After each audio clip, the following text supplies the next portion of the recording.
So tonight is Mischief Night, October 30th. This is my mom. She came down from PA, going out on a little sail tomorrow. She wanted to check out the boat. She had she grew up sailing a little bit. What was your sailing experience? 18-foot and 16-foot catamarans on the beach. On the beach? Just riding the waves. Yeah, so a little bit different than this big mama, but physics are still the same. So we just got some goodies for the boat.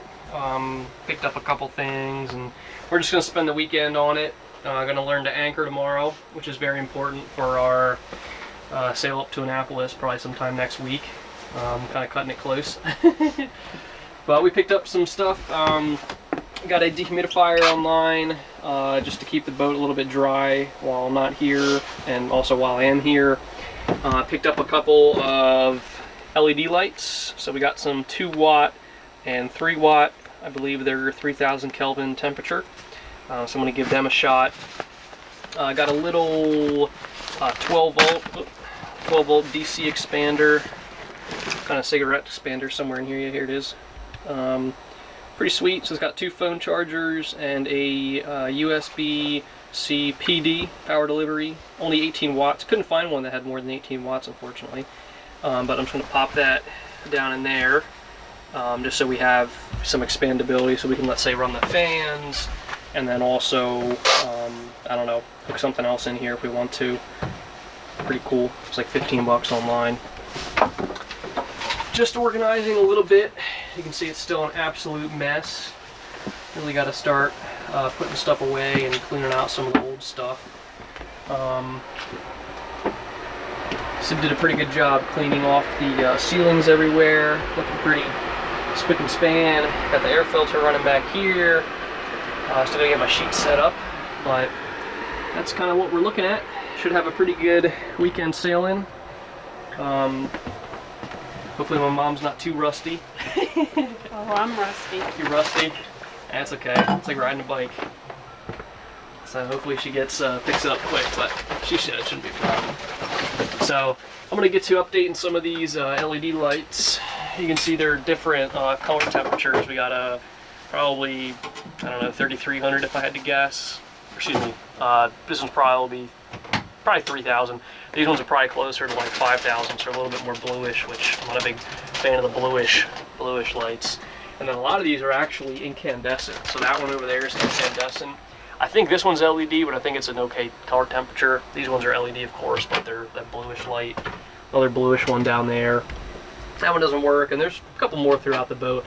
That's actually a 120 volt light, and it has a switch around on the back side in the V-berth to turn that one off and on. It's a fluorescent. Takes a little bit to warm up, but works just fine. And then before I left, I was looking at these little pill-shaped, bullet-shaped kind of accent lights. I took the panel down. That's what they look like with the panel up over there. You can see they look a lot nicer. And I wanted to get, they're incandescents too. I'm pretty sure they're pretty warm to the touch.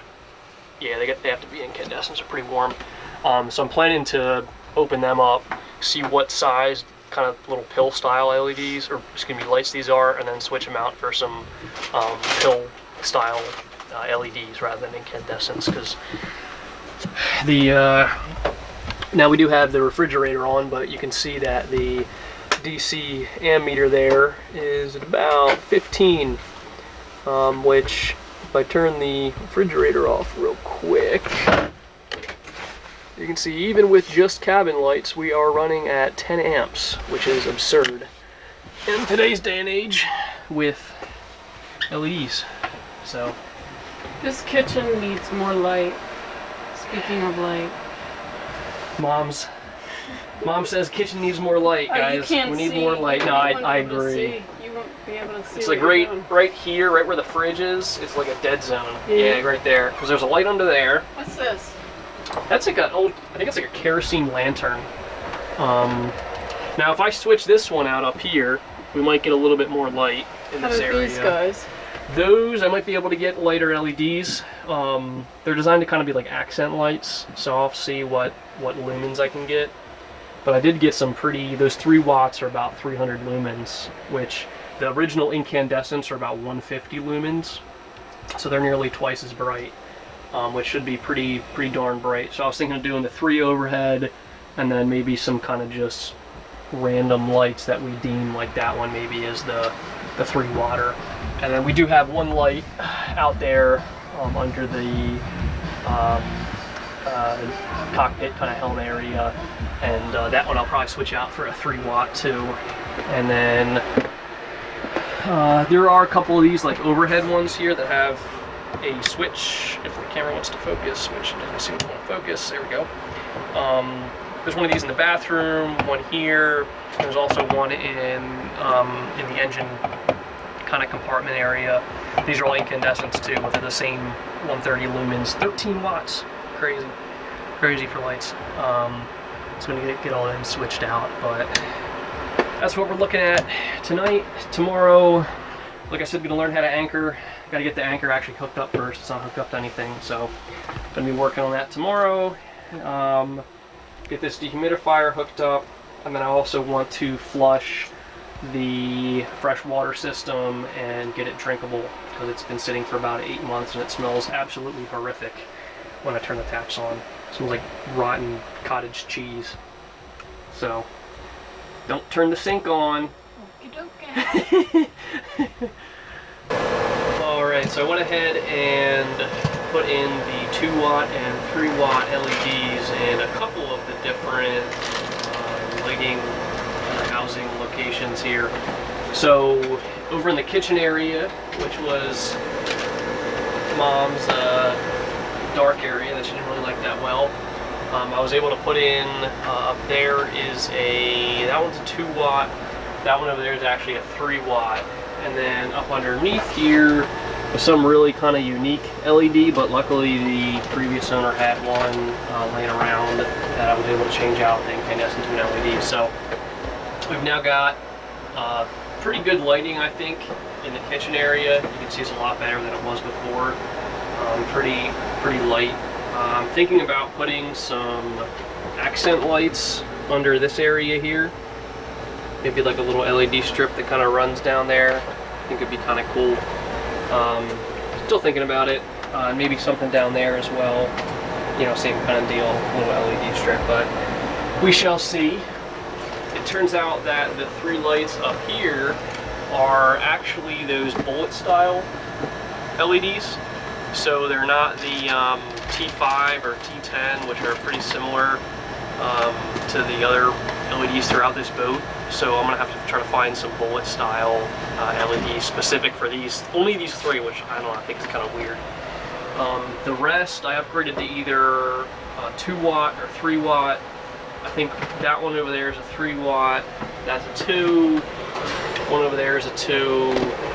This one was giving me some problems, so I left the bulb out. I had to like wiggle it a certain way and made me feel a little bit uncomfortable, so I kept that one out. Over here in the head, that one's a 3 watt up there. Makes a huge difference in the bathroom. I mean, you're talking about a light that's about twice the lumens, which is super nice. Back here in the aft cabin, I switched those out to 2 watts. So we get a lot more kind of natural lighting, or excuse me, not natural lighting, but looks kind of like natural lighting. Back here, 3 watt up top, which is nice, and then that one over there is another 2 watt. So all of the incandescents have been switched out except for that one down there, which I ran out of LEDs for. So I'm gonna have to buy maybe another 2 watt. 3 watt would probably be overkill since it's kind of right where we'd be sleeping. It should be a little, little aggressive in the face. So there's that one, as well as the light that's actually in kind of the engine bay area. That one's still an incandescent. And up here, the light out by the helm, which, apologies for the music, the marina's having a little shindig going on over there.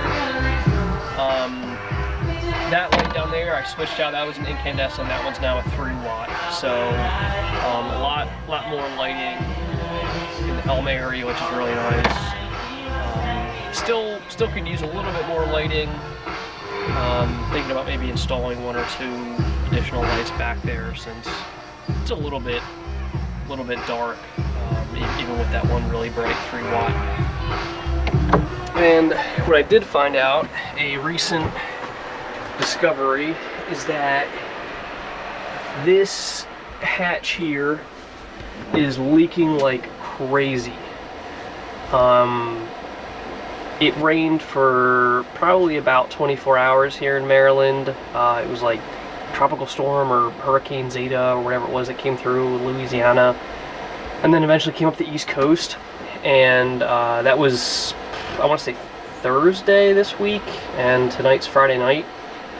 So it was raining solid for about 24 hours, and you can see some of the, I actually already cleaned this. You can see a lot of like kind of mold and stuff in this little, I guess this little hatch kind of lock thing, and it's really hard to turn. And if I go ahead and pop the hatch here, it actually comes inwards. You can see some of the moisture and mold that's in there. So somehow the water's getting in. I'm not sure if it's coming in, around this seal here, or if it's somehow maybe getting behind this fiberglass on like the outside. Maybe the hatch, the aluminum on the hatch isn't sealed all the way on the outside, and the water tends to come through here. And this entire pillow back here is completely soaked. Like, it's like a sponge of liquid. So, I mean, it's like soaked. So luckily this pillow here, the one that I'm going to be sleeping on tonight's, dry except for the edges here. But the thing is really wet. The only spot where it's not wet is really just down there in that far corner, which leads me to believe that pretty much all the water is coming in there. And when Sid and I slept here the first night,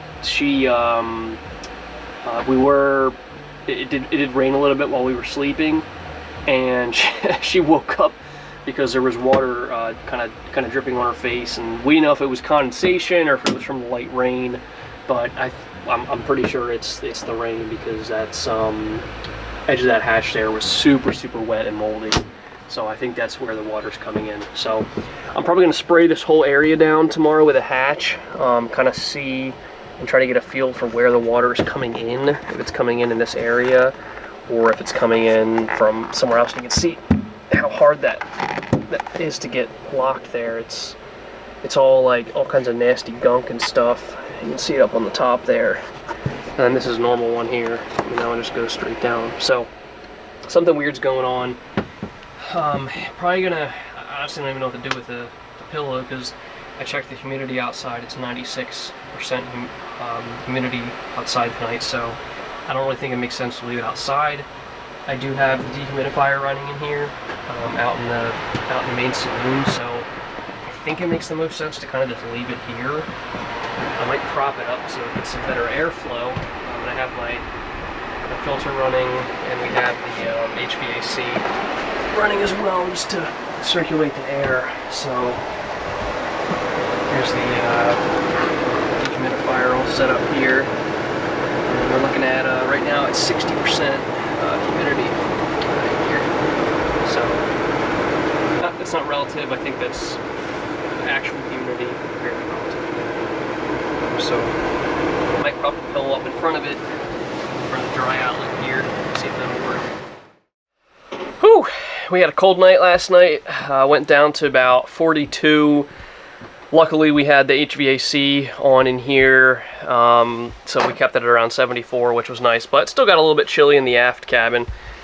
The dehumidifier worked phenomenally. We ran it for probably about 3 hours before we went to sleep, and it probably had about, I don't know, an inch or two of water already in it. ran it for the whole night. The humidity was down at around upper 40s, lower 50s, which was super nice. There wasn't a single drop of condensation coming from the ceiling, which usually we wake up, especially when it's as cold as 42 out and it's like a sauna in here with water dripping all over the place. So super happy about the dehumidifier.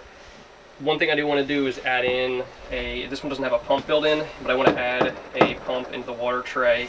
That way I can keep it down low and have it pump up over kind of the, into the sink or into one of those water lines that then empties through a through hole. So super stoked about that. We have been looking around for the Bimini and can't seem to find it. So we did find the Dodger.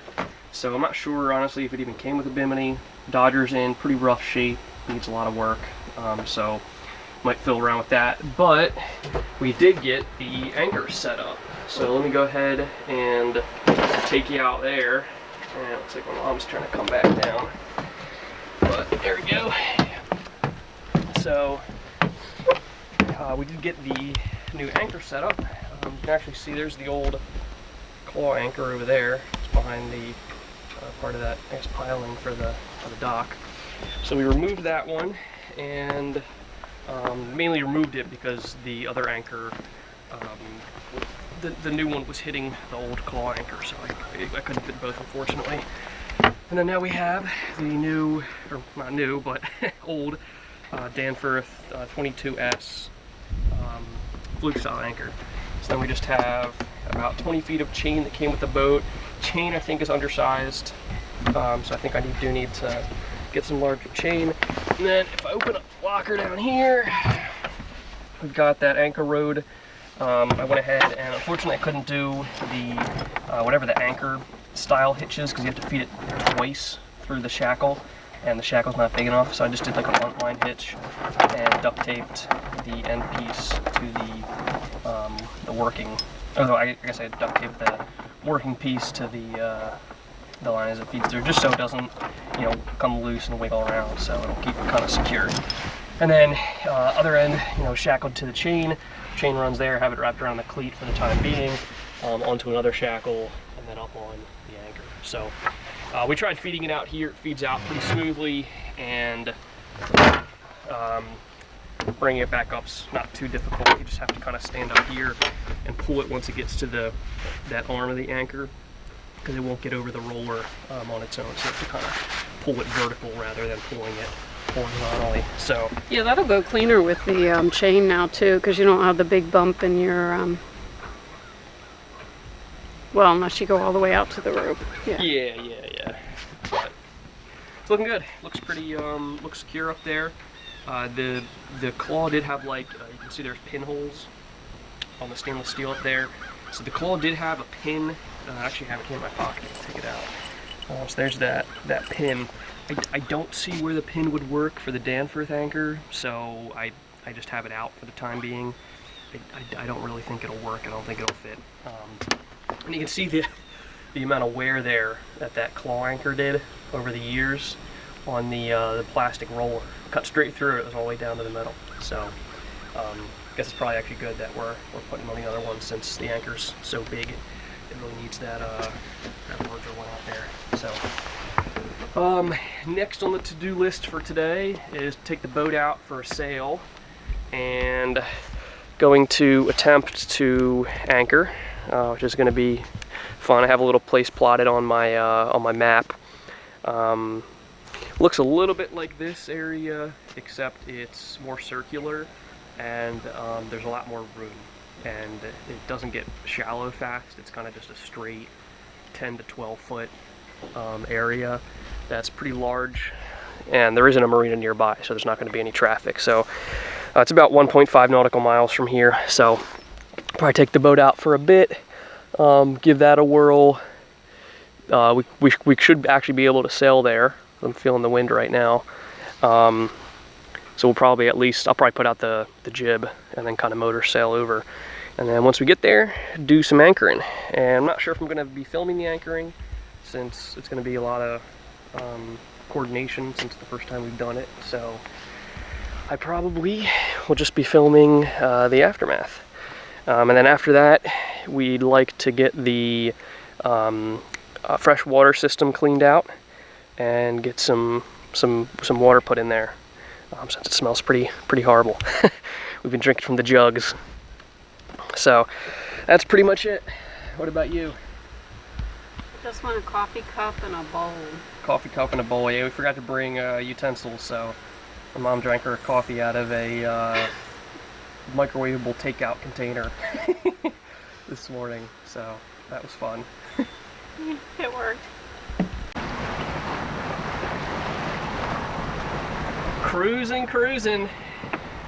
Got about 5 knots or so. I don't know if you can see that on the camera, but we got pretty good winds out here. Probably it's been gusting probably up to around, I don't know, 10 knots or so. I don't know if you can hear that thud sound, but that is the worn out cutlass bearing and the improperly balanced prop directly beneath my feet. So that might be the thud that you're hearing. Anchoring went pretty well. We are now heading back to the marina. It's about 4 p.m. So the sun goes down a little bit around 6:30ish. I did put up the reef line, so I was able to get that up, which was nice. It's on the other side of the sail. I didn't run it the correct way through. Technically, you're supposed to run it through the boom, but I didn't have I don't have like one of those little sewing kits to with the yarn to sew the 2 lines together to feed it through. So there is a Livery calling for harbor. There is a pre-existing just dummy line. It's like super thin nylon line, just so you can feed it through. So I didn't feed it through the boom itself, but I do have it coming down. You can see it coming off the back of the sail there. That's that line. That comes right through the sail pack with the red dots on it. It goes through one of the pulleys in the back, and then technically that's where it's supposed to go through the mast, but I just have it hooked on to one of the one of those little stainless steel kind of little loops there, and then the line goes through the sail pack up to the first reef point. You can see it go through right around there, I think. It's hard to see on the camera. Then that runs to the front of the sail, and then down through a pulley system up there.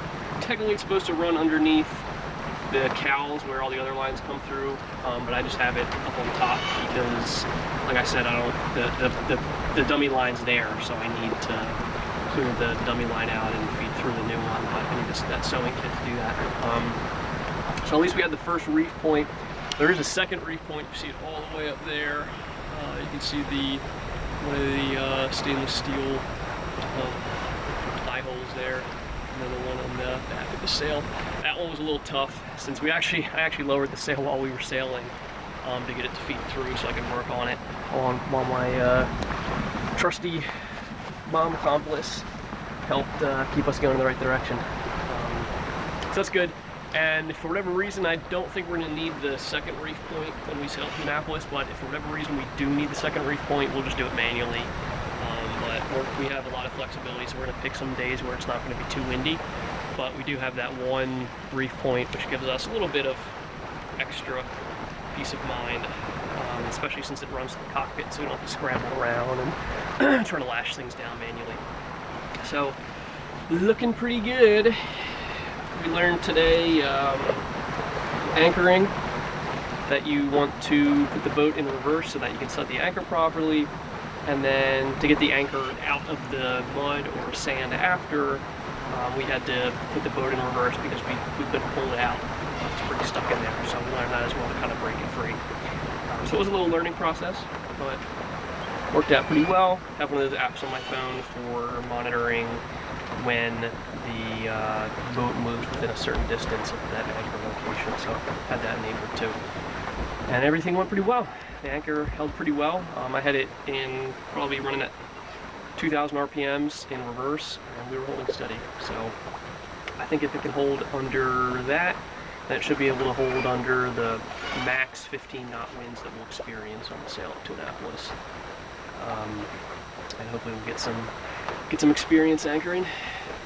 my mom said what we should leave about an hour for anchoring, just in case, since we had some problems when we first tried to get it set. It wouldn't set. We didn't let it out enough line to, and then we continued to let out more, and then we were able to get it to work. So probably give us an hour, just a little bit of cushion time, just in case anything. So drop in reverse. Yep, drop, put it in reverse. The weird thing is the boat is having some hard time starting up. It'll make that really loud beep, that you have the key in the ignition and you're ready to start. And you hear it kind of turn over a little bit, like you hear something like click inside and it's trying to turn over, but it just doesn't seem to want to turn over. But usually within 10 tries it'll turn over. So I'm not really sure what's going on with that. I'm going to do a little research tonight if I have cell service. Today was probably the longest time we couldn't get it to start. I took about 12 to 15 tries. I don't think there's a starter battery. I think the starter battery is the main battery bank, because when I was running the engine I saw the voltage spike on the standard 400 amp hour battery bank that I have. So I think the engine's using that to start, unless there's a separate battery between the battery bank, as if it's like charging the battery bank, but it's using something else to start. But my theory is that it's on the main battery bank. So we'll have to see what's going on with that, right? Yep. All right. So we're gonna practice backing in once more tonight. Went pretty well easily. Starts. Yeah, if the engine starts, then we'll be cruising into the marina pretty fast. But yeah, we're gonna practice backing in again. Should be good. Whew. So we were just outside. It's about 9:30 p.m. We've been back at the slip for quite a while, and we decided to do a couple projects later today after the sail. One of them was cleaning out the freshwater tank, and unfortunately it is all the way in that room, which is a mess. And we got to the tank, it was absolutely horrific inside, and as a result there was all kinds of like gunk and algae and stuff. The strainer for the basically the water pressure pump was completely full, and that is down under here. So if I lift this cushion up here and just slide that out, we have in here the hot water heater, which is the big block there, and then that is the strainer back there. And it might be a little bit dark, so it might be kind of hard to see, but that strainer was filled with gunk, and that's gunk coming from the fresh water tank. And lovely smelling gunk. Yeah, lovely, horrific smelling gunk. And for whatever reason, so I mean, I've never seen a sea strainer mounted in that orientation where like gravity is the opposite. And as well, there's actually no line, no valve to cut off the water line. So I had to basically take that thing off super fast, smelly water going everywhere. I had to plug my finger in the water line because there's no valve to turn it off. And then my mom, while I had my finger in there for like 10 minutes, she had to go rinse the strainer out, and I mean it immediately clogged right back up within, I don't know, probably 5 minutes of running it. But we did get a decent amount of water out of the water tank, but it's still in a pretty rough shape, so it's going to be at least probably 3 or 4 more of those sessions to wait for the sea strainer to filter it all, and then clean the sea strainer, or I guess it's not a sea strainer technically, it's like a freshwater strainer. But there's a little plastic bowl down there that the previous owner left, and I was like, I wonder what that bowl's for. And that's what the bowl's for. It catches the nasty, smelly water. Hopefully, eventually, be fresh water. And a bunch of paper towels down there. So that was our fun little experience. And then our second fun experience, if I come up out here, it's very dark outside, but I think you can see the bimini. So we got the bimini up. Together in the dark.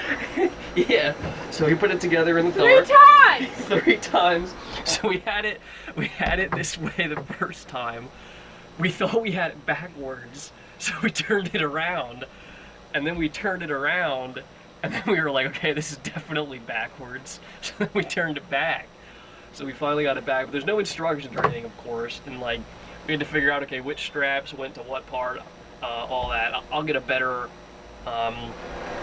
video tomorrow morning showing it, but that's what we did. And I also had to part of that as well was raising up the boom, because the topping lift was too low, so the boom was actually rubbing against the bimini there. So that was really tough. My forearm started cramping during it, and my mom was yelling because the boom was coming down on the bimini.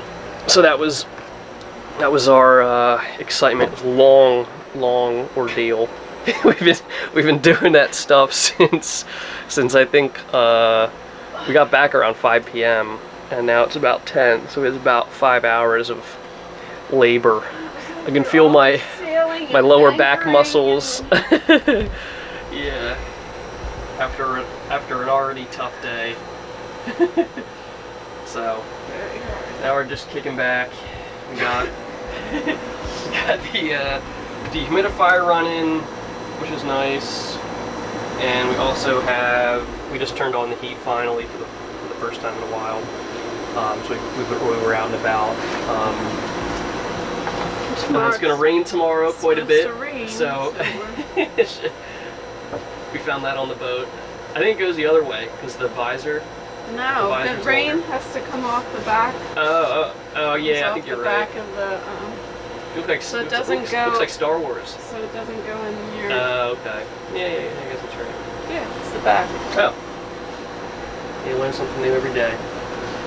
So, this is my mom's nice bed, nice and clear, and then that's the junk couch. And the junk back. Yeah. So, slowly coming together, but it'll be a while. And we also found out that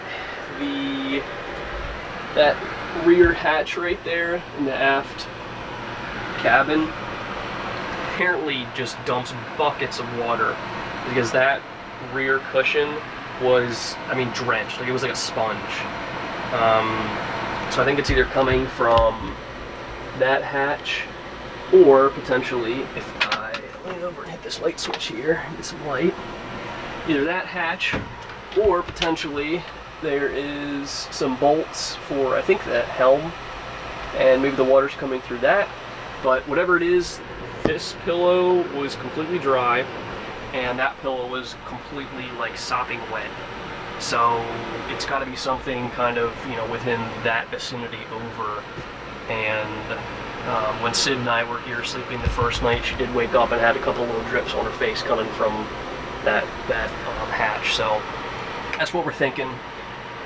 But it is supposed to rain tomorrow, starting around 8 a.m. So we'll get a good feel for that. I'm hoping that the bimini helps with that. I don't know if it will, to be honest. We'll kind of have to wait and see. But yeah, that's oh yeah, and it's Halloween.